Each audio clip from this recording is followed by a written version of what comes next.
एक समय की बात है। एक हरे भरे जंगल में माइलो नाम का एक शरारती बंदर रहता था। वह अपनी चतुराई और शरारतों के प्रति प्रेम के लिए जाने जाते थे।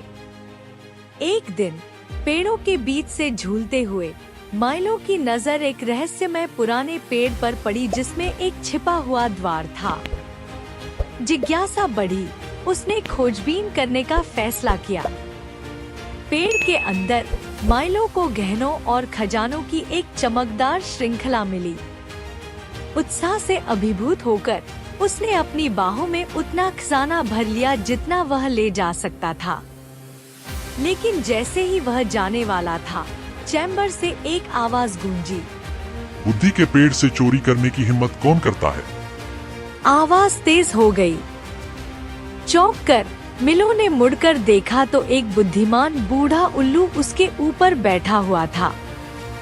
कांपते हुए मिलो ने अपने कृत्य को कबूल किया और माफी मांगी। माफ कर दीजिए, मुझे गलती हो गई मुझसे। उल्लू ने आह भरी। तुमने पवित्र भूमि पर अतिक्रमण किया है और जो तुम्हारा नहीं है उसे चुरा लिया है। लेकिन मैं तुम्हें खुद को छुड़ाने का मौका दूंगा। तुमने जो भी खजाना लिया है उसे लौटा दो और मैं तुम्हें धन का सही मूल्य सिखाऊंगा। अनिच्छा से माइलो ने आज्ञा का पालन किया और हर आखिरी रत्न पेड़ को लौटा दिया। बदले में उल्लू ने उसे दूसरों को साझा करने और मदद करने का महत्व सिखाया। लेकिन माइलो का पाठ अभी खत्म नहीं हुआ था। फिर उल्लू उसे जंगल के अंदर एक गांव में ले गया, जहां पेड़ मर रहे थे और जानवर भूखे मर रहे थे। उल्लू ने कहा, यही वह जगह है जहां तुम्हारा असली खजाना है। जरूरतमंद लोगों की मदद करने के लिए अपनी बुद्धि और चपलता का उपयोग करो। सुधार करने के लिए दृढ़ संकल्पित माइलो कार्रवाई में जुट गया। पेड़ों की चोटी से फल इकट्ठा किया और इसे भूखे जानवरों के साथ साझा किया। दयालुता के प्रत्येक कार्य के साथ माइलो को अपने दिल में एक ऐसी गर्मजोशी महसूस हुई जो कोई भी खजाना कभी नहीं ला सकता।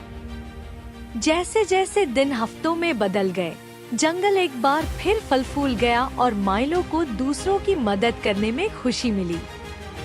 और उस दिन से वह समझ गया कि सच्चा धन आपके पास जो कुछ है उसमें नहीं, बल्कि आपके द्वारा दी गई दयालुता में निहित है। कहानी का नैतिक सच्चा धन उदारता और दूसरों की मदद करने में पाया जाता है, भौतिक संपत्ति में नहीं।